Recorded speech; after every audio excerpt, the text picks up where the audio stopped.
All right, guys, our fourth and final book in our realistic fiction series is Amelia's Road. And it is written by Linda Jacobs Altman and illustrated by Enrique O. Sanchez. This is a story about Amelia's family. They are migrant farm workers. This means that their family moves from place to place to work on farms, picking fruits and vegetables. They never stay anywhere for long. Do you think you would want to live like that? I don't know, that would be really hard for me to live. I kind of like to be settled into my place and have my things and my people and everything like that. So let's see how Amelia feels. Let's read about Amelia and see how she feels about her migrant works or lifestyle. Amelia Louise Martinez hated roads. Straight roads, curved roads, dirt roads, paved roads, roads leading to all manner of strange places, and roads leading to nowhere at all. Amelia hated roads so much that she cried every time her father took out the map.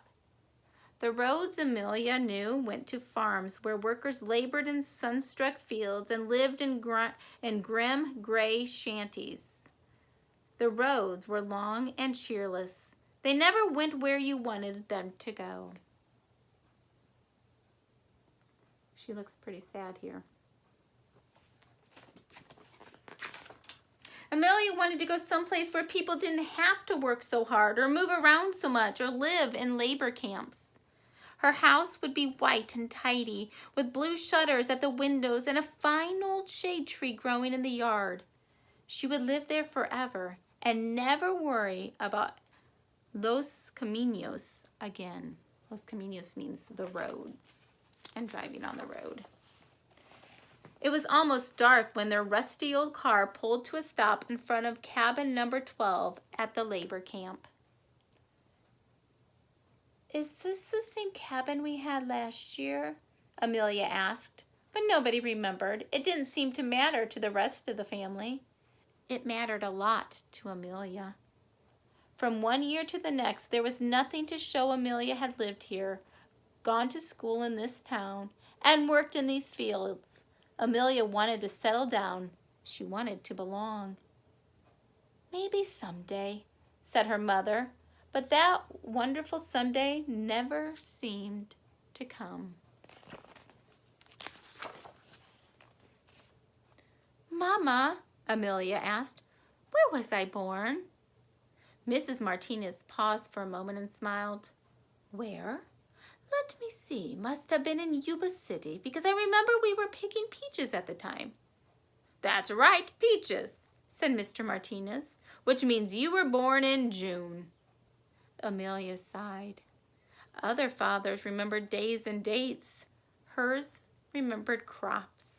Mr. Martinez marked all the important occasions of life by the never-ending rhythms of harvest.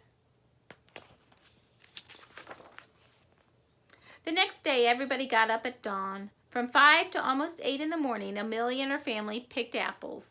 Even though she still felt sleepy, Amelia had to be extra careful so she wouldn't bruise the fruit. By the time she had finished her morning's work, Amelia's hands stung and her shoulders ached. She grabbed an apple and hurried off. Last year, Amelia spent 6 weeks at Fillmore Elementary School, and not even the teacher had bothered to learn her name. This year, the teacher bothered. She welcomed all the new children to her classroom and gave them name tags to wear. She wore a name tag herself. It said Mrs. Ramos. Later, Mrs. Ramos asked the class to draw their dearest wishes. "Share with us something that's really special to you." Amelia knew exactly what that would be. She drew a pretty white house with a great big tree in the front yard. When Amelia finished, Mrs. Ramos showed her picture to the whole class. Then she pasted a bright red star on the top. By the end of the day, everybody in class had learned Amelia's name. Finally, here was a place where she wanted to stay. You know what? Feeling like they know you and you belong makes you want to stay somewhere, just like Amelia. That's why she wants to stay. They learned her name. Well, Amelia couldn't wait to tell her mother about this wonderful day. Feeling as bright as the sky, she decided to look for a shortcut back to camp. That's when she found it.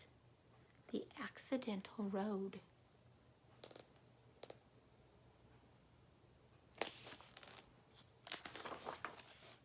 Amelia called it the accidental road because it was narrow and rocky, more like a footpath that happened by accident than a road somebody built on purpose.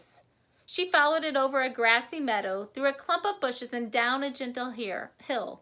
There, where the accidental road ended, stood a most wondrous tree. It was old beyond knowing and quite the sturdiest, most permanent thing Amelia had ever seen. Permanent means to be there forever, like it can't be moved. When she closed her eyes, she could even picture it in front of her tidy white house. Amelia danced for joy, her black hair flying as she twirled around and around the silent meadow. Can you feel her joy? I can feel her joy. Finding something you've always wanted. Well, almost every day, when work and school were over, Amelia would sit beneath the tree and pretend she had come home. More than anywhere in the world, she wanted to belong to this place and know that it belonged to her.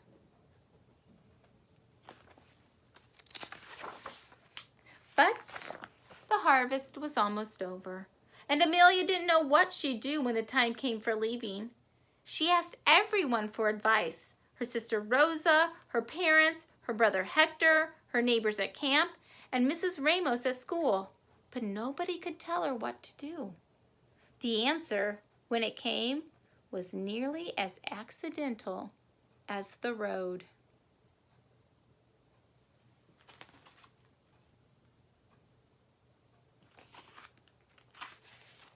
Amelia found an old metal box that somebody had tossed into the trash. It was dented and rusty, but Amelia didn't care. That box was the answer to her problem.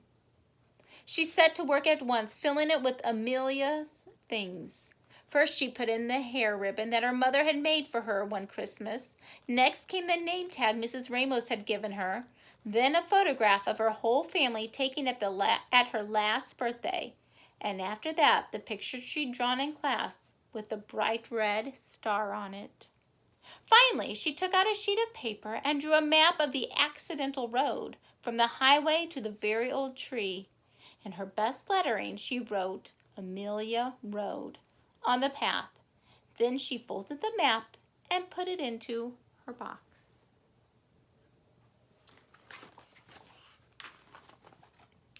When all the apples were finally picked, Amelia's family and the other workers had to get ready to move again. Amelia made one more trip down the accidental road, this time with her treasure box. She dug a hole near the old tree and gently placed the box inside and covered it over with dirt. Then she set a rock on top so nobody would notice the freshly turned ground. When Amelia finished, she took a step back and looked at her tree. Finally, here was a place where she belonged, a place where she could come back to. Do you think she'll make it back? I'll be back, she whispered, and then she turned away. Amelia skipped through the meadow, laughed at the sky, even turned cartwheels right in the middle of the accidental road. It's a total change in feeling from the beginning of the story, right? Because here she's smiling and skipping. And at the beginning of the story, she was so sad. When she got back to camp, the rest of the family had already started packing the car. Amelia watched them for a moment, then took a deep breath and joined in to help. For the first time in her life, she didn't cry when her father took out the road map. She didn't cry because she had known she knows her home. The end. She has a place to call hers.